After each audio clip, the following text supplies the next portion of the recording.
સ્વામિનારાયણ વિદ્યાર્થી મિત્રો, આજે આપણે પાઠ નંબર 17 ભારતની આર્થિક સમસ્યા અને પડકારો ગરીબી અને બેરોજગારી અંતર્ગત આપણે આજે બેરોજગારી ઉદ્ભવવાના જે કારણો છે તેની ચર્ચા અહીંયા કરવાની છે।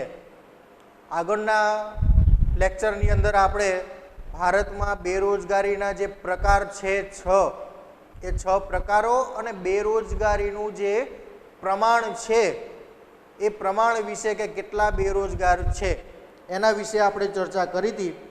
અને એની અંદર આપણે જોયું હતું કે ઘણા બધા એવા રાજ્યો છે કે જેમાં બેરોજગારીનું પ્રમાણ ખૂબ ઊંચું પ્રમાણ હતું, બરાબર।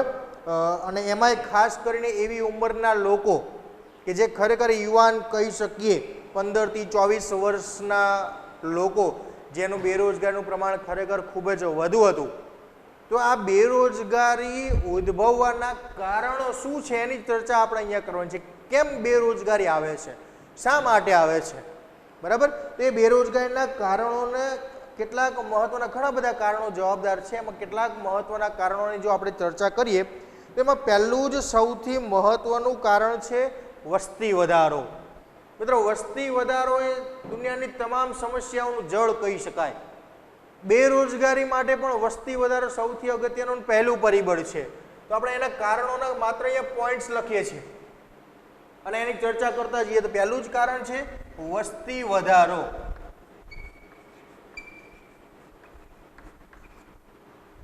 કેમ વસ્તી વધારાના કારણે બેરોજગારી વધશે?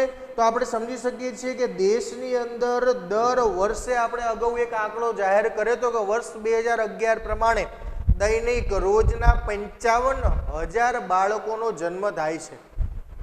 એ હિસાબે જોઈએ તો વાર્ષિક 2 કરોડ લોકો બાળકોનો જન્મ ભારતમાં થાય છે। સામે મૃત્યુદર એનું જે પ્રમાણ જે છે એ મૃત્યુનું પ્રમાણ તો 80 લાખ, એટલે કે દર વર્ષે 1,20,00,000 વ્યક્તિઓનું સંખ્યાની અંદર ભારતમાં વધારો થાય છે। તો આજે 1,20,00,000 લોકો જે છે, જે દર વર્ષે ઉમેરાય છે, એ એમના ખોરાક, પોશાક, રહેઠાણ, આરોગ્ય, સ્વાસ્થ્ય, શિક્ષણ, એમની જીવન જરૂરિયાતની ચીજ વસ્તુઓ, આ બધું મેળવવા માટે ક્યાંક ને ક્યાંક ઉદ્યોગ, ધંધા, વ્યવસાય, રોજગાર મેળવવાનો પ્રયત્ન કરે છે। પણ શું દર વર્ષે દેશમાં 1,20,00,000 જેટલા નવા રોજગારના ક્ષેત્રો ખુલે છે ખરા? સવાલ એ છે પહેલો, તેનો જવાબ છે ના। એટલે કે આ લોકોને કામ મળી શકતું નથી। સૌથી મહત્વનું હોય, દરેક પ્રયત્ન કરે છે પણ વસ્તી વધુ હોવાના કારણે રોજગારના જેટલા ક્ષેત્રો હોવા જોઈએ એ આપણા દેશમાં ઓછા હોવાના કારણે દરેકને રોજગાર, દરેકને કામ મળી શકતું નથી અને પરિણામે બેરોજગારીમાં વધારો થાય છે। એટલે સૌથી પહેલું અગત્યનું કારણ છે વસ્તી વધારો। દેશની વસ્તી વધે છે, દરેકને કામ મળતું નથી, એટલે બેરોજગાર લોકોની અંદર સંખ્યામાં વધારો થતો જાય છે। પરિણામે લાંબા ગાળે દેશની એક મહત્વની સમસ્યા બેરોજગારી વધતી જાય છે। પહેલું કારણ વસ્તી વધારો, બરાબર। ત્યારબાદ બીજું છે માત્ર સૈદ્ધાંતિક જ્ઞાન, પ્રાયોગિક જ્ઞાનનો અભાવ। બીજું પોઈન્ટ છે માત્ર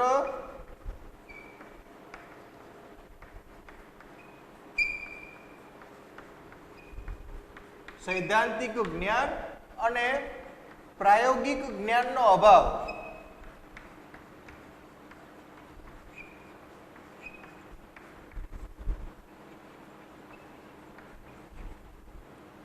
આપણે પ્રાચીન સમયથી જોઈએ છીએ, ખેતી બધા કરીએ છીએ, બરાબર, ઉદ્યોગો ઘણા બધા ચલાવીએ છીએ, પણ હજુ એ જ પદ્ધતિ, જૂની પરંપરાગત પદ્ધતિ પ્રમાણે એ પ્રમાણે ચાલી જાય છે કામ। નવા પ્રયોગો, નવી ટેકનોલોજીને અપનાવવાનું વલણ હજુ પણ દેશમાં ઓછું નથી એમ ન કહી શકાય, કેમ કે ઘણા બધા ક્ષેત્રોની અંદર નવી ટેકનોલોજી વિકસી ચૂકી છે, પણ હજુ દેશના દરેક ક્ષેત્રમાં આ વિકસી શક્યું નથી। દરેક ક્ષેત્રમાં પ્રેક્ટિકલ જ્ઞાન જરૂરી હોય છે, જેનો અભાવ અહીંયા જોવા મળે। એ માત્ર જૂની થિયરિકલ પદ્ધતિ પ્રમાણે પોતપોતાના વ્યવસાય, આપણે ખેતીનું ઉદાહરણ લઈએ તો આજે ખેતીની અંદર આધુનિક ટેકનોલોજી એટલી બધી આવી ચૂકી છે, પણ આપણે અહીંયા હજુ પણ સૈદ્ધાંતિક જૂની પરંપરાગત પદ્ધતિથી ખેતી અને જૂના એવા પાક પદ્ધતિ, કપાસ કે મગફળી કે જાર, જે આપણે પરંપરાગત ખેતી કરીએ છીએ એ પ્રમાણે કરી દઈએ છીએ. પણ એમાં પણ જો પ્રાયોગિક પ્રેક્ટિકલ જ્ઞાન ઉમેરવામાં આવે, બાગાયતી ખેતી કરવામાં આવે, ટપક સિંચાઈ પદ્ધતિનો ઉપયોગ કરીને, અત્યારે તો સરસ મજાના હોર્ટિકલ્ચર્સના ઘણા બધા પ્લાન થયા છે. અત્યારે વર્ટિકલ ખેતી, થોડા સમય પહેલાં જે સરસ મજાનો લેખ આવ્યો તો ઇઝરાયલની અંદર દિવાલો ઉપર પાક પદ્ધતિ, વર્ટિકલ ફાર્મિંગ જેને કહી શકાય, દિવાલો ઉપર, ઘરની દિવાલો ઉપર, જેને જમીન નથી એ ઘરની દિવાલ ઉપર ફાર્મિંગ કરે. હવે વિચારો, આ પદ્ધતિ સુધી ઇઝરાયલમાં ખેતી થાય છે. નવો પ્રયોગ, નવા ખતરા, હા મુશ્કેલી પડે, સમસ્યાઓ આવે, પણ અંતે એમાં સફળતા તો મળે. એવા પ્રાયોગિક જ્ઞાનનો અહીંયા અભાવ છે. પરિણામે રોજગારી મેળવી શકતા નથી અને બેરોજગારી વધે છે. બરાબર? તો સૈદ્ધાંતિક જ્ઞાન માત્ર છે આપણી પાસે, પ્રાયોગિક જ્ઞાનનો, પ્રેક્ટિકલ જ્ઞાનનો, નવા અખતરાઓ, નવા પ્રયોગો કરવાની અહીંયા એવી કોઈ નોલેજ આપણે ઓછું ધરાવીએ છીએ. પરિણામે બેરોજગારીનું પ્રમાણ વધે છે. ત્યારબાદ છે કૌશલ્ય, ટેકનિકલ જ્ઞાનનો અભાવ.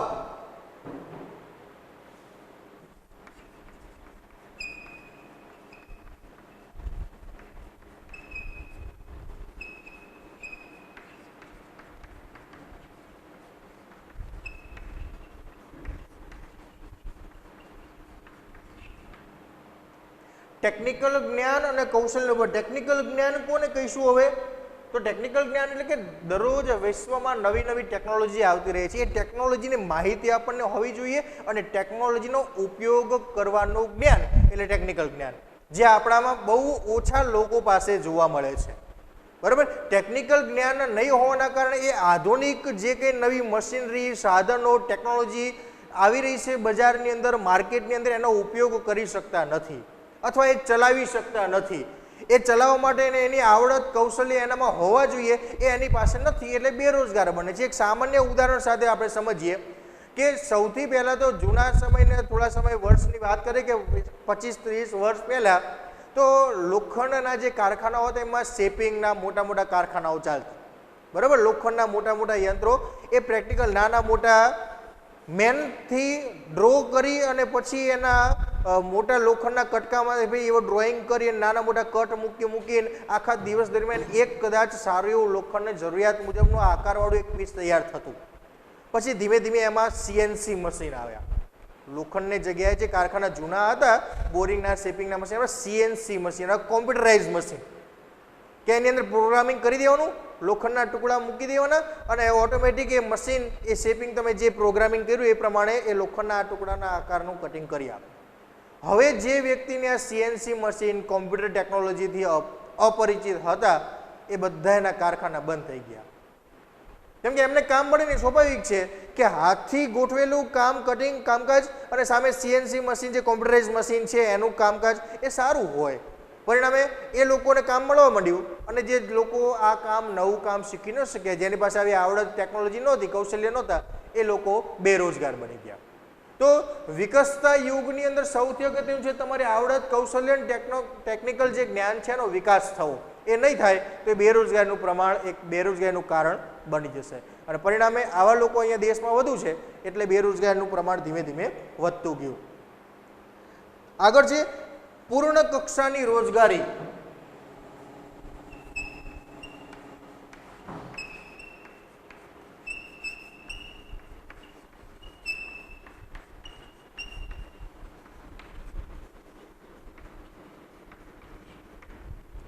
પૂર્ણ કક્ષાની રોજગારી એટલે કે એને કાયમી, એ જ્યાં સુધી કામ કરી શકે છે ત્યાં સુધી એને રોજગાર આપવામાં આપણે બધા સક્ષમ નથી. દેશની સરકાર કે દેશની મોટી મોટી સંસ્થાઓ, કંપનીઓ હવે ધીમે ધીમે આપણે જોઈએ છે કોન્ટ્રાક્ટ બેઝ ઉપર કામ કરે છે. એટલે કે 11 મહિનાના કરાર ઉપર કામ કરવાનું, 11 મહિના પછી તમે છૂટા, પછી એમને જરૂરિયાત હોય તો તમને રાખે, નહીંતર છૂટા કરે. બરાબર? એટલે કે પૂર્ણ કક્ષાની રોજગાર નથી. રોજગાર મળે છે, રોજગાર મળે છે, પણ પૂર્ણ કક્ષાને 11 મહિના સુધી એને કામ મળે છે, એટલે વ્યક્તિ બીજું કંઈ નથી વિચારતો. 11 મહિના સુધી એનું કામકાજ ચાલે છે, એટલે એ પોતે કામકાજમાં પરવાયેલો રહે છે, પોતાનો કુટુંબનો વ્યવસાય ચાલે છે. પણ 11 મહિના પછી એને કામકાજમાં ના પાડી દેવામાં આવે એટલે એ બેરોજગાર, એને તાત્કાલિક નવું કામ મળતું નથી. અને બેરોજગાર બેસી રહે છે. અને વળી એની પાસે એવો આઈડિયા પણ નથી હોતો કે તાત્કાલિક રોજગારી શોધી અને બીજા કોઈ વ્યવસાયના બીજા કોઈ ક્ષેત્રની અંદર આવક મેળવવાના માધ્યમ તરીકે કામ કરી અને રોજગારી મેળવી શકે. પરિણામે એ બેરોજગાર રહે છે. પૂર્ણ કક્ષાની રોજગારીનો અભાવ. લગભગ કામકાજ બધા કોન્ટ્રાક્ટ બેઝ ઉપર થઈ ચૂક્યા છે, બરાબર. 11 મહિનાના કરારો ઉપર કામકાજ થાય અને એની અંદર કરાર પૂરો, કામકાજ પૂરું, નવા વ્યક્તિઓને નવા કરાર. તો આવી પૂર્ણ કક્ષાની રોજગારી નથી, કાયમી રોજગારી નથી. પરિણામે પણ લાંબા ગાળે બેરોજગારીમાં વધારો થાય છે. સૌથી મોટું ક્ષેત્ર કૃષિ ક્ષેત્ર.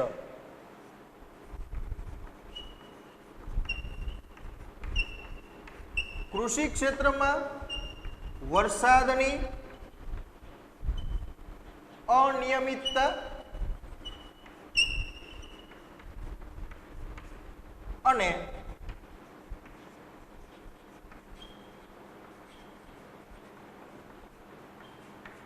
અનિશ્ચિતતા, બરાબર.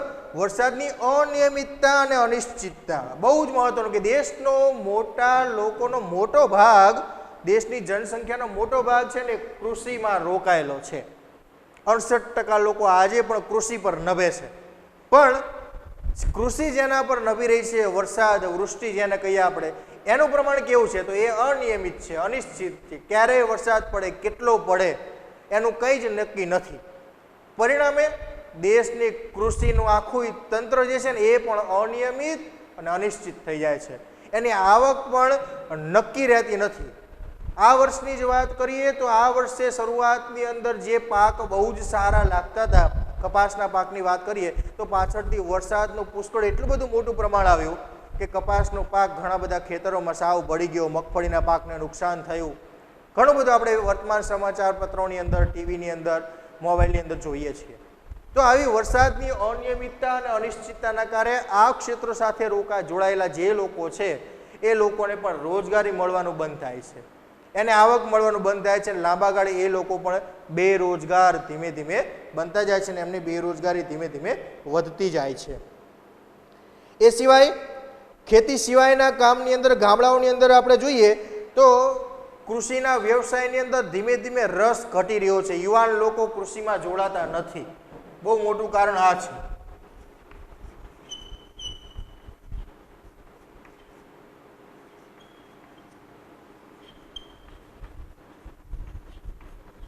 ખેતી કોઈને ગમતી નથી. આજના સમયની અંદર યુવાનો મોટે ભાગે ખેતીની અંદર જોડાતા નથી. એના અનેક કારણો છે. કેમ કે ઘણું બધું શિક્ષણ મેળવ્યું હોય, ભણ્યા ગણ્યા હોય, પછી શહેરમાં નોકરી કરે ને પછી નોકરી બંધ થાય ને વળી પાછું ખેતીની આવડત ન હોય, બરાબર. શહેરની અંદર એ સરસ મજાના શાંતિથી કામકાજ કર્યું હોય, અહીંયા ઠંડી ગરમી સહન કરીને તનતોડ મહેનત કરવી પડે, એ ન થઈ શકે. બીજું, સમાજમાં ઉતરતો કક્ષાનો દરજ્જો ખેતીનો. આજે પણ ખેતીમાં એવું માનવામાં આવે છે કે જે ક્યાંય કંઈ ના કામ કરી શકે પછી છેલ્લે ખેતીમાં આવે. આપણે એવું વિચારીએ છીએ. વાસ્તવમાં ખેતી એ પ્રાથમિક વ્યવસાય છે, પણ એને અંતિમ ગણવામાં આવે છે કે જે બીજે ક્યાંય કંઈ કામ નથી મળે ને તો હવે ખેતીમાં પાછા આવશે. સમાજમાં એને ઉતરતી કક્ષાનો દરજ્જો મળે છે કે ખેતી કરે છે. આપણે પોતે જ વિચારીએ, આપણી કદાચ બહેનના કે સગપણના કે લગ્ન પ્રસંગની કંઈ વાત કરતા હોઈએ તો કન્યાના મા બાપની પહેલી પ્રાયોરિટી શું હોય કે દીકરો શું કરે છે? ખેતી. તો અહીંયાથી જ ફૂલ સ્ટોપ, ચલો માંડી વાળો. ખેતી નથી જોતી કોઈને, બરાબર. આવી કક્ષાના કારણે યુવાનો શું કરે છે? શહેરની અંદર એ સાવ મામૂલી એવા નાના મોટા પગારની અંદર પણ તનતોડ મહેનત કરીને કામકાજ કરે છે, પણ ખેતી વ્યવસાયમાં રસ લેતા નથી. કેમ કે એમને એમ લાગે સમાજમાં એમનું નામ ઓછું દે છે. ઘણું બધું ભણી ગણીને કદાચ એ વ્યક્તિ, એ વિદ્યાર્થી, એ દીકરો કદાચ ગામડે પાછો આવીને ખેતીમાં હાથ અજમાવે તો ગામના લોકો વાતો કરે કે બાપાને આટલા બધા રૂપિયા બગાડ્યા અને ખેતી કરવા આવ્યો. તો પહેલેથી જ ખેતી કરી હોત તો. પણ ભણેલો ગણેલો જે યુવાન ખેતી કરે તે અને ગામડાનો જે અભણ ખેડૂત ખેતી કરે એમાં ઘણો બધો ડિફરન્ટ હાલના સમયમાં હોઈ શકે છે, પણ સમાજની અંદર એને સ્વીકારવામાં આવતું નથી. પરિણામે છે ઘણા બધા યુવાનો એવા છે કે જેણે સારી સારી એન્જિનિયરિંગની નોકરીઓ મૂકી અને ખેતીમાં હાથ અજમાયો, ખેતીમાં સારી એવી આવક મેળવે છે. એવા પણ ઉદાહરણો છે સમાજમાં. એમાંથી જોઈ અને જો યુવાનો ખેતીમાં રસ લે તો આવનારા સમયમાં ખેતી ક્ષેત્રમાં પણ રોજગારીની સારી એવી તકો ખોલી શકે એમ છે. પણ વર્તમાન સમયનું પ્રમાણ સાચું હકીકત એ છે કે ખેતીમાં કોઈને રસ રહ્યો નથી. પરિણામે એ ખેતી ક્ષેત્રની અંદર સારી એવી રોજગારીનું પ્રમાણ ઘટતું જાય છે.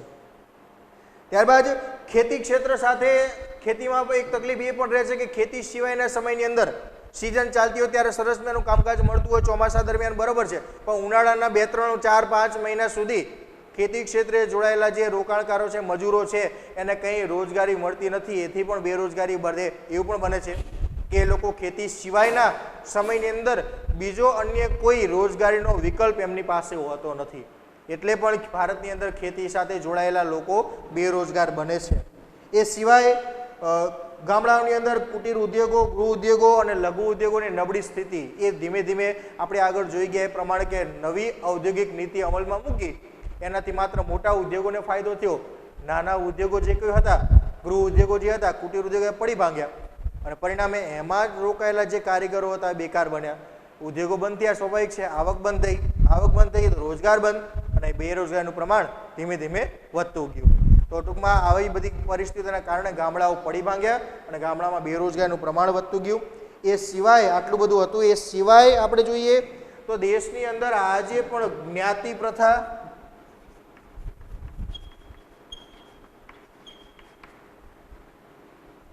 એ સિવાય જોઈએ તો સંયુક્ત કુટુંબ વ્યવસ્થા,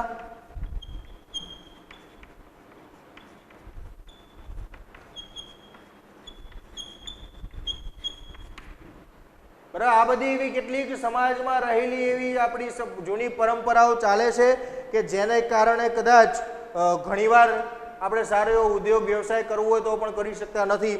સાથે સાથે પરંપરાગત વ્યવસાય,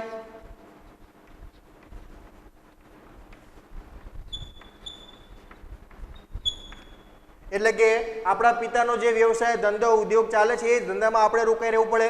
આપણા કરતાં સારી આવક, સારી આવડત હોવા છતાં આપણે કદાચ એમાં આપણે આપણા વાલી, આપણા પિતા કે દાદા આપણને બીજે કોઈ ક્ષેત્રમાં હાથ અજમાવવા ન દે, ન જવા દે, ના છૂટકે એના એ વ્યવસાયમાં તમારે રોકાઈ રહેવું પડે એવું બની શકે. કૌટુંબિક ધંધામાં જ રોકાઈ રહેવું,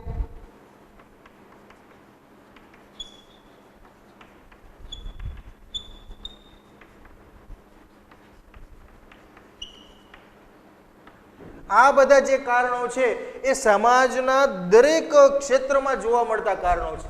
આવા ઘણા કારણોસર ઘણી બધી આવડત, કૌશલ્ય ધરાવનારા કેટલાય યુવાનો ઘરની આવી પરિસ્થિતિના કારણે, કુટુંબના વડીલો મોભીની એવી જૂની પરંપરાગત માનસિકતાના કારણે આગળ વધી શકતા નથી. બરાબર, પરિણામે બેરોજગારીનું પ્રમાણ ધીમે ધીમે વધતું જાય છે. આપણે એક ઉદાહરણ જોઈએ તો અત્યારે વર્તમાન સમયની અંદર મ્યુઝિકનો એટલો બધો જમાનો ચાલે છે. ડાન્સિંગ શો, મ્યુઝિક શો ઘણા બધા આવે છે. એમાં આપણે એક ઉદાહરણ જોઈએ, ડાન્સિંગ સ્ટાર તરીકે થોડા જ સમયની અંદર બહુ મોટું નામ કરેલો એક ગુજરાતના વડોદરા શહેરનો એક યુવક એટલે ધર્મેશ, જે ડી નામથી જાણીતો છે, ધર્મેશ ડી. બરાબર, ઘણા બધા ડાન્સ શોની અંદર સ્ટાર પ્લસની ઘણી ચેનલોની અંદર એના કાર્યક્રમો આવે છે. બરાબર, અત્યારે તો એ જજ તરીકે કામ કરે છે. હવે સમજો એના ઉપરથી સરસ મજાના મૂવી પણ બની ચૂકેલા છે ઘણા બધા. બરાબર, ABCD મૂવી, એની અંદર એનો સરસ મજાનો રોલ બતાવેલો છે, એની સ્ટોરી બતાવેલી છે કે એના પિતાનો જે વ્યવસાય હતો એ જ વ્યવસાયમાં જો એ જોડાઈ રહ્યો હોત, એની પરિસ્થિતિ એવી હતી કે એના પિતા સાથે સંઘર્ષ કરી અને એ ઘરમાંથી છોડી બહાર જઈ અને પોતે ડાન્સિંગમાં કામ કર્યું અને આજે ડાન્સના લેવલ ઉપર એક સારું એવું નામ ધરાવે છે. જો એ પિતાના વ્યવસાયમાં જોડાઈ રહ્યો તો આજે કોણ છે ધર્મેશ કોઈ ઓળખતું ના હોત.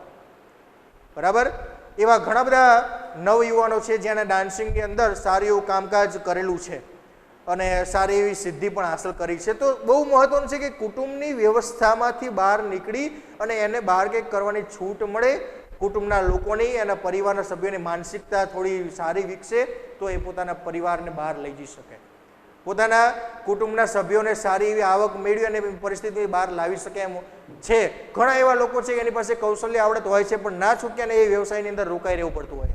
તો સમાજની આવી પરિસ્થિતિ, આવી માનસિકતાના કારણે પણ બેરોજગારીનું પ્રમાણ ધીમે ધીમે વધતું જાય છે. એ સિવાય શ્રમની અગતિશીલતા, માનવ શક્તિનું ખામી ભરેલું આયોજન, ઔદ્યોગિક દેશનો ઔદ્યોગિક વિકાસનો દર પણ ખૂબ ધીમો છે, બચત વૃત્તિનો ઓછો દર, મોટે ભાગે ઘણા બધા લોકો જેટલું કમાય છે એટલું વાપરી લે છે, બચત બહુ થતી નથી. પરિવારના ઘરના સભ્યો, અહીંયા કીધું સંયુક્ત પ્રથા, એક જ પરિવારની અંદર ઘણા બધા સભ્યો રહેતા હોય છે તો જેટલી પણ આવક આવે છે બધી સ્વાભાવિક રીતે ઘર ખર્ચની અંદર વપરાઈ જાય છે. નવી બચત થતી નથી ને નવું મૂડી સર્જન કરી અને નવા ઉદ્યોગ ધંધા પણ તેઓ વિકસાવી શકતા નથી. તો આ બધા કારણોથી દેશની અંદર ધીમે ધીમે નવા ઉદ્યોગ ધંધા શરૂ ન થઈ શકવાના કારણે બેરોજગારીનું પ્રમાણ ખૂબ જ ઝડપથી દેશની અંદર વધી રહ્યું છે. તો આ જે કોઈ પણ કારણોના જે કંઈ પોઈન્ટ્સ લખ્યા છે ને આ બધા કારણોથી દેશની અંદર બેરોજગારી ધીમે ધીમે સતત વધી રહી છે. બરાબર. તો આ કારણોને દૂર કરવા માટે બને એટલી ઝડપે ક્યાંક ને ક્યાંક આપણે સૌએ પ્રયત્ન કરવો પડશે. સરકાર દ્વારા પ્રયત્ન થવા જોઈએ, અમલમાં મૂકવા જોઈએ, તો કદાચ દેશમાંથી આ બેરોજગારીનું જે સ્વરૂપ છે તેના પ્રમાણ જે છે એને દૂર આપણે કરી શકીએ. ચલો વિદ્યાર્થી મિત્રો, આગળનો નેક્સ્ટ મહત્વનો પોઈન્ટ છે કારણોની ચર્ચા કર્યા બાદ હવે જોઈએ બેરોજગારીની અસરો, કે દેશની અંદર બેરોજગારીની શું અસરો થઈ. માત્ર બેકાર બેસી રહ્યા એટલું જ નહીં, કેમ કે દેશની અંદર સમજો કે બેકાર બેસી રહે છે મતલબ આવક બંધ છે. આવક બંધ છે તો પોતાની જીવન જરૂરિયાતની જે ચીજ વસ્તુઓ છે એ મળતી બંધ થઈ જાય છે. ખોરાક, પોશાક, રહેઠાણ વગર કોઈને ચાલતું નથી. નાના મોટા મોજ શોખ છે એ પણ પૂરા કર્યા વગર ચાલતું નથી. ખાસ જે રોજિંદી જરૂરિયાતો છે પૂરી કરવા માટે પૈસા તો ગમે ત્યાંથી જોઈએ જ છે. તો બેરોજગારી છે, કામ મળતું નથી, આવક મળતી નથી, અને આ જે રોજની જરૂરિયાતો છે એ તો પૂરી કરવાની જ હોય છે. દરેકને પરિવાર છે, પરિવારનું ભરણ પોષણ કરવાનું છે, નાની મોટી જરૂરિયાતો સંતોષવાની છે. તો એ લોકો ધીમે ધીમે ગેરમાર્ગે દોરાય, નાના મોટા ષડયંત્રો પ્રપંચ કરતા થઈ જાય, અને એવી કેટલીય ખરાબ અસરો આ બેરોજગારીના કારણે ઉદ્ભવે છે જે આપણે અહીંયા જોવાની છે. ભારતમાં બેરોજગારીની અસરો તો સૌથી મોટું છે કે આપણા આયોજનની સૌથી નબળી કડી એટલે બેરોજગારી. દેશમાં જે કંઈ આયોજન થાય છે ને બેરોજગારોને ધ્યાનમાં લઈને થવું જોઈએ કે આટલી સંખ્યામાં બેરોજગારો છે, એમને કામ મળે એવી પરિસ્થિતિનું વ્યવસ્થાપન દેશની અંદર થાય તો જ બેરોજગારી દૂર કરી શકાય. ગરીબી અને બેરોજગારી બંને સગી બહેનો છે, કેમ કે બંને એકબીજાની પૂરક છે. બેરોજગારી છે તો ગરીબી લાંબા ગાળે આવવાની જ છે. કદાચ કોઈને એમ થાય કે મારી પાસે લાખ રૂપિયા પડે છે ને શું એક વર્ષ કામ નહીં મળે, તો પણ એક વર્ષ પછી તમે ગરીબમાં આવી જશો. બરાબર. તો ટૂંકમાં બંને એકબીજા સાથે પૂરક છે, બંને સગી બહેનો છે એમ કહી શકાય. આજે તમે બેરોજગાર છો તો આવનારા સમયમાં ગરીબ બનવા માટે તૈયાર રહેવું પડશે. એટલે બંને એકબીજા સાથે જોડાયેલા છે, બંને એકબીજાને સગી બહેનો છે એવું કહી શકાય. બંને વચ્ચે સરખો સંબંધ છે. ગરીબીનું મુખ્ય કારણ જ બેરોજગારી છે.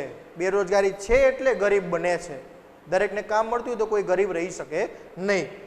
આ પડકાર સમસ્યા યુવા શિક્ષિત વ્યક્તિઓમાં વિશેષ છે. આપણે આગળ પણ જોઈ ગયા હતા કે બેરોજગારીના જે 6 સ્વરૂપો હતા એમાંથી શિક્ષિત બેરોજગારીનું પ્રમાણ સૌથી વધારે હતું.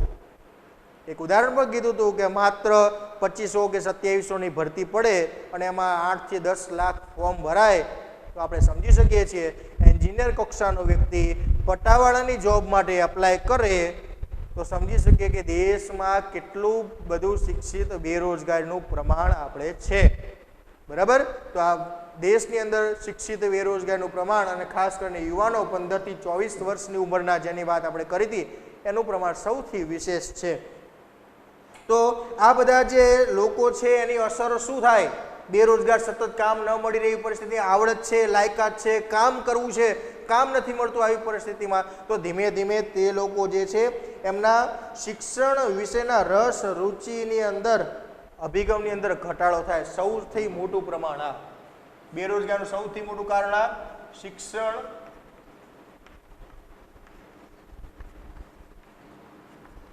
રસ રુચિમાં ઘટાડો થાય છે. આ તમે બધા જ વિચારી લો. આજે જોવો છે કે આપણી નજર સમક્ષ બીએડ કક્ષાના, એન્જિનિયર કક્ષાના વ્યક્તિઓ કેટલાય બેરોજગાર ફરે છે. તો ઘણીવાર તમને પણ બેઠા બેઠા પ્રશ્ન થાય કે સાહેબ આટલા બધા બેરોજગાર લોકો ફરે છે તો ભણવું શું કરવા પડે? શિક્ષણ પ્રત્યે થોડોક રસ ઓછો થતો જાય એવું પણ જોવા મળે. વાસ્તવિક પરિસ્થિતિ છે હાલની આ. ઘણા બધા લોકો કદાચ એવું કહેતા પણ આપણે સાંભળીએ છીએ કે ભણીને શું કરશો, નોકરી તો મળતી નહીં, ધંધા તો મળતા, કામકાજ થતું નથી, તો કોઈ નાના મોટા ધંધામાં પહેલેથી રોકાઈ જાઓ. આવી સલાહ આપનારા લોકો પણ આપણને મળે છે. બની શકે એવું, કેમ કે દેશની અંદર આપણે જે સામે જોઈએ છે નજર સમક્ષ કે આટલું મોટું શિક્ષિત બેરોજગારીનું પ્રમાણ છે અને એમાં વળી પાછું ભણીને પછી જો નોકરીઓ નહીં મળે તો ભણતર રાખવું, ભણતર પાછળ વાપરેલા, તમે વિચારો કે તમે 5 વર્ષથી શિક્ષિતમાં ભણવામાં બેસી ગયા, 25 વર્ષ પછી તમારી જોબ લાગે, 20 વર્ષ તમે આ વ્યવસાયની અંદર, આ ક્ષેત્રની અંદર તમે ઝંપલાવ્યું, 20 વર્ષ પછી શું મળે? શૂન્ય, પરિણામ કંઈ નહીં. તો તો સ્વાભાવિક છે કે આપણા 20 વર્ષ એડે જાય છે, નકામા જાય છે.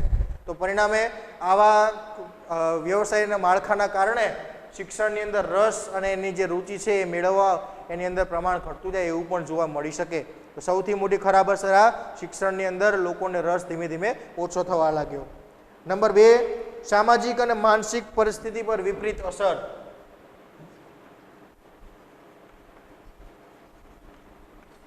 સામાજિક, માનસિક વિપરીત અસર. સમાજની અંદર સતત બેરોજગાર બેસી રહ્યો, સમજો કે 25 વર્ષનો, 26 વર્ષ, 27 વર્ષનો યુવાન કંઈ કામ ન પડે, સતત બેરોજગાર હોય અને પોતાના પિતાની આવક પર એનું બધું ગુજરાન ચાલતું હોય, તો સમાજની અંદર તમે જો કેવી વાતો થાય, બરાબર. અને આવી વાતોના કારણે સતત આજુબાજુની ટોર્ચરિંગ, લોકોના શબ્દો સાંભળી અને એના પુષ્કળ પ્રયત્નો હોવા છતાંય કામ ન મળતું હોય એટલે એની માનસિક સ્થિતિ પણ ધીમે ધીમે ખરાબ થતી જાય છે. લાંબા ગાળે કદાચ એવું બની શકે સતત આવી પરિસ્થિતિમાં રહે તો વ્યક્તિ માનસિક સંતુલન ગુમાવી બેસે એવો વારો પણ આવી શકે, બરાબર. તો સમાજની અને માનસિક સ્થિતિ ખરાબ થાય છે. સૌથી મહત્વનું આ બેરોજગારીના કારણે. ત્યારબાદ છે મનોવૈજ્ઞાનિક દ્રષ્ટિએ રોજગારી ન મળવાના કારણે વ્યક્તિ હતાશામાં ધકેલાઈ જાય છે. વ્યક્તિ હતાશામાં ધકેલાય છે. કેમ કે પરિવાર હોય, વૃદ્ધ મા બાપ હોય અને જો રોજગાર ન મળતો હોય તો પરિવારના ભરણ પોષણની જવાબદારી વ્યક્તિ માથે હોય. સતત પ્રયત્નો કરવા છતાંય કામકાજ મળતું ન હોય અને એની જ નજર સામે એના જ નાના બાળકોને ભૂખ્યા સૂઈ રહેવું પડતું હોય, આવી પરિસ્થિતિ હોય તો સ્વાભાવિક છે એ વ્યક્તિ પોતે ધીમે ધીમે ખૂબ જ પ્રયત્નો કરવા છતાંય કામ નહીં મળવાના કારણે એ માનસિક નિરાશ થઈ જાય છે, હતાશામાં ધકેલાઈ જાય છે કે એનું અત્યાર સુધીનું ભણતર, એની મહેનત બધી એડે ગઈ, કંઈ કામ આવતું નથી ને આજે બેરોજગાર બેસી રહે છે. પોતાના વૃદ્ધ મા બાપની વ્યવસ્થિત જરૂરિયાત પૂરી કરી શકતો નથી, પોતાના બાળકોની જરૂરિયાત પૂરી કરી શકતો નથી અને વારંવાર ડિપ્રેશનમાં ધીમે ધીમે આવા સતત વિચારોના કારણે ડિપ્રેશન, હતાશ થઈ જાય અને હતાશામાં ધકેલાઈ જવાના કારણે એ ઘણીવાર વ્યક્તિ આપણે જોઈએ છીએ કે એટલો બધો નિરાશ થઈ જાય અને જિંદગીની જંગ એ હારી જાય ત્યારે ઘણીવાર ઘણા બધા લોકો આપણે જોયા છે કે આત્મહત્યાના રસ્તા તરફ પણ વળતા હોય છે. ઘણા બધા યુવાનો આત્મહત્યાના પગલાં ભરે એવા અનેક કિસ્સાઓ આપણે જોઈ ચૂક્યા છીએ. તો આ બેરોજગારી આ એનું એક મોટી સમસ્યા એ પણ છે, બેરોજગાર કારણે એ પણ થઈ શકે. ત્યારબાદ લાંબા સમય સુધી કદાચ યુવાનો બેકાર રહે, ઘરનું સતત પ્રેશર, ઘરની ચિંતા, ઘરના વૃદ્ધ મા બાપની કે બાળકોના ભરણ પોષણની જવાબદારી અને સતત કામ નહીં મળવાની પરિસ્થિતિ હોય ત્યારે એ ધીમે ધીમે પોતાના કુટુંબની જવાબદારી પૂરી કરવા માટે અનૈતિક પ્રવૃત્તિઓ તરફ વળે એવું પણ બને. પછી બેઠો બેઠો એ વિચારે, એ જ વિચારતો હોય કે એકાદી બેંક લૂંટવી પડશે, કામ ક્યાંય મળતું નથી, બેંકમાં એપ્લાય બહુ કરી, બરાબર, પટ્ટાવાળા માટે, ક્લાર્ક માટે, મેનેજર માટે, પણ હવે ક્યાંય જોબ નથી તો હવે બેંક જ લૂંટી લેવી પડશે. બેઠા બેઠા એ વિચાર કરે, બરાબર ને. સ્વાભાવિક છે કંઈક એકે બાજુ, કેમ કે ભૂખ્યા કોઈ સુવા માટે તૈયાર નથી, બરાબર. પેટ છે તો એના માટે કંઈક તો રડવું જ પડશે. બધા જ પોઝિટિવ રસ્તા જ્યારે બંધ થઈ જાય ત્યારે મગજ છે ને આપણું એ ખરાબ છે, બહુ જ ખરાબ મગજ છે. હકારાત્મકતા હોય ત્યાં સુધી બરાબર છે, બાકી એક વખત નકારાત્મક રસ્તે જો ચડી ગયું એટલે પછી એ આતંકવાદી પ્રવૃત્તિઓ જેને સૂઝે, પછી એને એમ થાય કે બેંકની અંદર ચોરી કરીએ અને ડાકા ડાલીએ અને પછી એ લોકો એટીએમમાં પોતાના કાર્ડ ખાલી થઈ જાય અને એટીએમમાં એવો મેસેજ બતાવે કે ભાઈ તમારા એકાઉન્ટમાં બેલેન્સ નથી અને એને પૈસાની ખૂબ જરૂરિયાત, એટલે શું કરે એ પછી આખું એટીએમ જ ઉપાડી જાય. એકાઉન્ટમાં પૈસા ના આવત કંઈ નહીં, એટીએમમાં તો છે ને, એટીએમ ઉપાડી જાય, એટીએમની ચોરી કરે, એવા કિસ્સાઓ પણ આપણે જોયા છે, બરાબર. તો ટૂંકમાં ધીમે ધીમે સામાજિક એવી અનૈતિક પ્રવૃત્તિઓ તરફ એ વળે. તો ધીમે ધીમે સ્વાભાવિક છે યુવાનો સતત હતાશ રહેવાના કારણે અસામાજિક અને અનૈતિક પ્રવૃત્તિઓમાં એ ધકેલાય છે. યુવાનો અસામાજિક અને અનૈતિક પ્રવૃત્તિઓ માં ધકેલાય.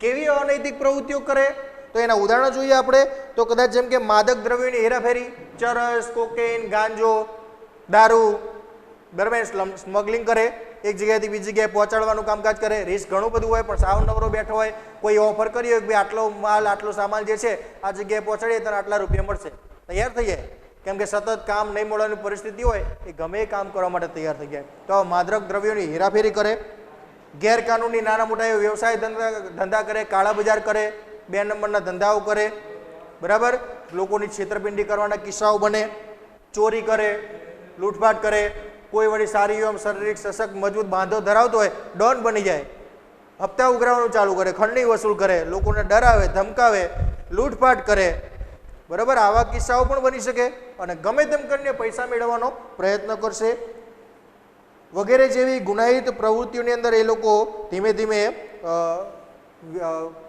વધુ ને વધુ ઊંડા ને ઊંડા આ બધી પ્રવૃત્તિઓની અંદર ઉતરતા જાય એટલે સ્વાભાવિક છે સમાજમાં એમની નામના ઓછી થાય, સામાજિક પરિસ્થિતિ સાવ ખરાબ થઈ જાય, સમાજમાં કલંકિત થાય, બરાબર, આવી બધી પ્રવૃત્તિઓ કરે એટલે વર્ગભેદ સર્જાય, જીવન ધોરણ છે એનું જે સાવ કથળી જાય, લોકોના જીવન ધોરણ ખરાબ થઈ જાય, ગરીબી ધીમે ધીમે વધતી જાય અને ગરીબી સાથે સાથે વર્તમાન સમયનો ભાવ વધારો એ પણ વધે એટલે લોકોની જીવન જે પરિસ્થિતિ છે ને સાવ નબળી બને છે, સાવ અસહ્ય પરિસ્થિતિ બની જાય છે અને ઘણીવાર એ લોકો આવા કેટલાક માદક દ્રવ્યોના વ્યસન તરફ પણ વળે.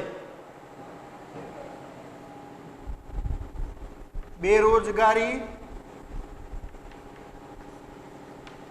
વધતા ગરીબી વધે અને લોકો માદક દ્રવ્યોના વ્યસનમાં ફસાય છે અને પછી ગરીબીની એ પરિસ્થિતિમાંથી બહાર નીકળવા માટે સ્વાભાવિક છે એની પાસે કંઈ જ રસ્તા રહેતા નથી, એ લોકો ધીમે ધીમે વ્યસન તરફ વળી જાય છે. ઘણા બધા લોકો આપણે જોઈએ છે કે દારૂ પીવાનું જે વ્યસન છે એ આવા નબળા વર્ગના ગરીબ લોકોમાં જ વધારે જોવા મળે છે, કારણ કે એ લોકો માનસિક હતાશ હોય છે, નિરાશ હોય છે ને એમાંથી બહાર નીકળવા માટે થોડાક સમય માટે એ દારૂ પીને એમને એમ લાગે કે આપણે કોઈ સમસ્યા નથી અને પછી તમે જોયા છે એ બધા લોકો ઘરમાં કંઈ નહીં હોય પણ સ્વાભાવિક રીતે સાંજે જાય, રોજ મહેનત મજૂરી કરીને 10, 12, 15 રૂપિયા કમાયા હોય ને એ લઈને પોટલી પીવા જતો રહે અને પછી પોટલી પીને ઝૂમ બરાબર ઝૂમ ચાલે, શેરીમાં આવતો હોય રખડતો ક્યાંક પડતો સમાજમાં ખરાબ નામના પણ થાય બધું જ, પણ સ્વાભાવિક છે એ એની પરિસ્થિતિ એને શોખ નથી પણ એટલો બધો માનસિક કંટાળી ગયો, હતાશ થઈ ગયો હોય છે કે એ હતાશામાંથી બહાર નીકળવા માટે મગજને થોડો સમય, દારૂની નશો જ્યાં સુધી મગજમાં ત્યાં સુધી એને કોઈ ટેન્શન ના હોય, કોણ પરિવાર ને કોણ શું કશું નહીં, માવા મસાલા તમાકુ ખાનારા લોકો આપણે જોયા હોય છે, ઘણીવાર તો આવા કૌભાંડ હોસ્ટેલમાં જોવા મળે હોય, એક ચપટીના 50-50 રૂપિયા ભરે, એવા લોકો કેટલી તડપ હોય કે 1 રૂપિયાની પડીકીમાંથી એક ચપટી ભરવાના 50 રૂપિયા આપવા લોકો તૈયાર હોય, તમે વિચારો કેવી પરિસ્થિતિ હોય. તો ટૂંકમાં આ આપણે સમજી શકીએ આવી પરિસ્થિતિ તરફ પણ ધીમે ધીમે આ બેરોજગારી લઈ જઈ શકે એવું બની શકે. તો ટૂંકમાં આ બધી જ ખરાબ પરિસ્થિતિના કારણે, અસરોના કારણે બેરોજગારીની સમસ્યાઓ દિવસે ને દિવસે ભારતની અંદર વધી રહી છે અને આ બધા જ સમસ્યાઓ બેરોજગારની સમસ્યાઓ છે કહી શકાય અને એમાંથી બહાર લાવવા માટે સરકારે નવા પ્રયત્નો કરવા પડશે, નવા ઉદ્યોગ ધંધાઓ વિકસાવવા પડશે, તો જ કદાચ એમાંથી બહાર નીકળી શકાશે, બરાબર. અને આ ઉદ્યોગ ધંધાઓ દેશની અંદર જ્યારે ઉદ્યોગ ધંધાનું પ્રમાણ ઓછું થઈ ગયું એટલે ઉદ્યોગ ધંધાઓને, યુવાનોને, મજૂરોને, બેરોજગાર લોકોને કામ આપવા માટે વિશ્વ સ્તરે પ્રયત્નો થયા કે એક દેશમાં કામ નથી તો તમે બીજા દેશમાં જે રોજગાર મેળવી શકો અને એના માટેના જે પ્રયત્નો થયા એમાં સૌથી અગત્યનું કામકાજ એક પરિબળ છે એને કહેવાય વિશ્વ શ્રમ બજાર. વિશ્વ શ્રમ બજાર બહુ જ મહત્વનું વર્તમાન સમયની અંદર કામકાજ મેળવવાનો એક મહત્વનો પોઈન્ટ કહી શકીએ આપણે. વિશ્વ શ્રમ બજાર એટલે શ્રમિકોનું આદાન પ્રદાન આંતરરાષ્ટ્રીય સ્તરે જે થાય એને કહેવાય વિશ્વ શ્રમ બજાર, બરાબર. આંતરરાષ્ટ્રીય સ્તરે આપણે લખીએ એનો પોઈન્ટ પણ કે વિશ્વ શ્રમ બજાર એટલે શું, તો કે શ્રમિકો એટલે કે મજૂરો, કામ કરનારા લોકો, શ્રમિકોનું આંતરરાષ્ટ્રીય સ્તરે સ્થળાંતર તેને વિશ્વ શ્રમ બજાર કહે છે। એટલે કે એક દેશના જે મજૂરો બેરોજગાર યુવાનો છે એ રોજગારી મેળવવા માટે કોઈ બીજા દેશની અંદર સ્થાયી થાય, ત્યાં ઉદ્યોગ ધંધા કામકાજ મજૂરી ગમે તે કરી અને રોજગાર મેળવે, આમ જે શ્રમિકોની આપ લે થાય છે, આદાન પ્રદાન થાય છે, એને કહેવાય વિશ્વ શ્રમ બજાર। વર્તમાન સમયની અંદર આપણે આ ચલણ દરેક દેશમાં જોઈ શકીએ છીએ। વિશ્વ શ્રમ બજાર માત્ર ને માત્ર સમજી લો રોજગારી માટે થાય એવું નહીં, સ્થળાંતર રોજગારી માટે થાય, કોઈ શિક્ષણ મેળવવા માટે જાય, ભણતર માટે જાય, પણ એનો છેલ્લો હેતુ ગમે તે કરવા માટે જાય, છેલ્લો હેતુ પૈસા કમાવાનો હોય છે। ભલે એને એમ કે હું તો ભણવા માટે વિદેશ ગયો હતો, પણ ભણીને પછી તો કે ભારતમાં સારું એવું દવાખાનું બનાવવાનું છે, શું કરવા, સેવા માટે તો કોઈ કહેશે જ નહીં, બરાબર। અંતે પૈસા મહત્વના રહેશે।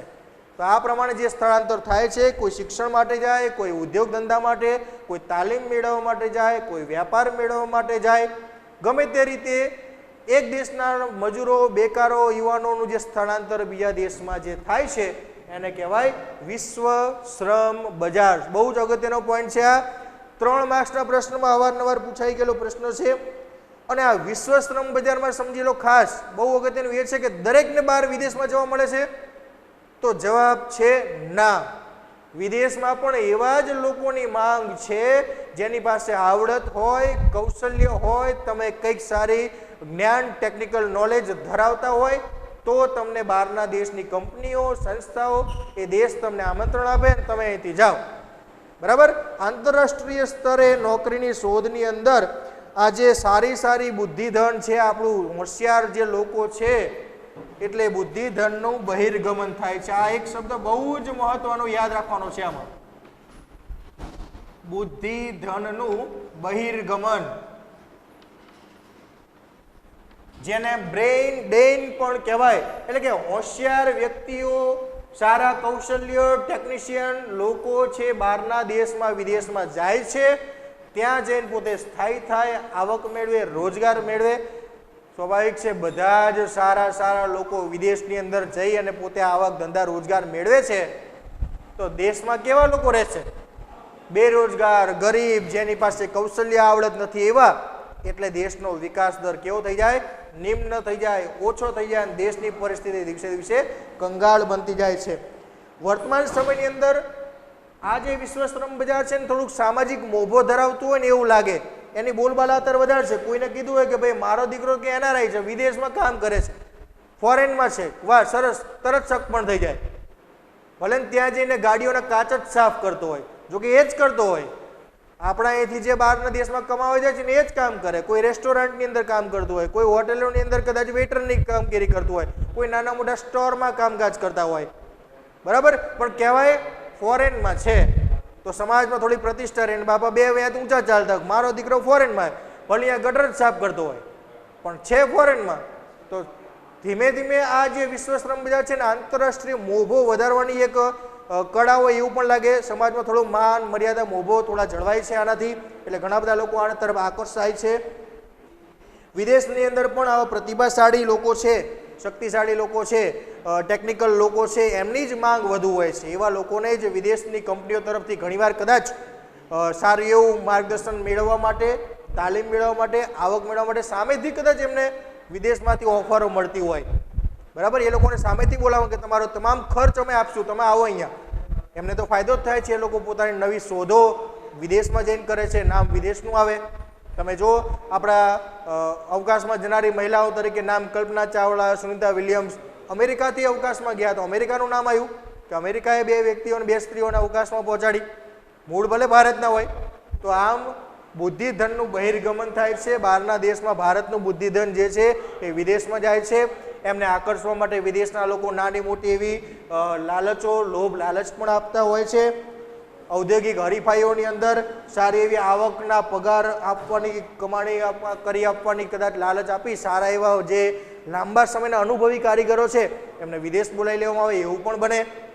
આ બધાથી દેશને આમ જોઈએ તો એક રીતે આપણા ભારત જેવા વિકાસશીલ દેશને તો નુકસાન જ છે, કેમ કે બધા લોકો બહાર જતા રહે છે, દેશનો વિકાસ ધીમો થઈ જાય છે. ફાયદો માત્ર એટલો થાય કે આના કારણે જે લોકો વિદેશમાં ગયા છે વિશ્વ શ્રમ બજાર અંતર્ગત, એ લોકો જ્યારે પોતાની આવક પોતાના માતા પિતાને કે સગાવાલાઓને જ્યારે પૈસા મોકલે છે ત્યારે જે તે દેશની કરન્સીમાં મોકલે છે. બરાબર, અમેરિકા ગયો છે ત્યાંથી ડોલર મોકલશે, રૂપિયા નહીં આવે, ત્યાંથી ડોલર આવશે. એ ડોલર બેંકમાં જમા થાય ભારતની, અને ભારતની બેંકમાંથી રૂપિયા એના પરિવારને મળશે. એટલે દેશની અંદર વિદેશી નાણું એક મળે છે. આ એક ફાયદો થાય છે આ વિશ્વ શ્રમ બજારથી. બાકી મોટા ભાગે વિશ્વ શ્રમ બજારથી વિકાસશીલ દેશોને તો નુકસાન જ થાય છે, કેમ કે સારા પ્રતિભાશાળી લોકો છે, આઈટી ક્ષેત્રમાં ગણેલા લોકો છે, એ વિદેશમાં જતા રહે છે અને દેશની અંદર પાછળ અશિક્ષિત, ગરીબ, બેકાર, ટેકનિકલ નોલેજ ઓછું ધરાવતા એવા લોકો રહી જાય છે અને દેશનો આર્થિક વિકાસ મંદ પડે છે. પરિણામે વિશ્વ શ્રમ બજારથી ભારત જેવા વિકાસશીલ દેશને તો લાંબા ગાળે નુકસાન જ પડી શકે. એટલે વિશ્વ શ્રમ બજારથી ફાયદો પણ છે, નુકસાન પણ છે. તમે તમારી વ્યક્તિગત બેરોજગારીને દૂર કરવા માટે તમે વિશ્વ શ્રમ બજાર અંતર્ગત વિદેશમાં જઈને સારી એવી આવક પણ મેળવી શકો છો અને બેરોજગારી દૂર પણ થઈ શકે છે.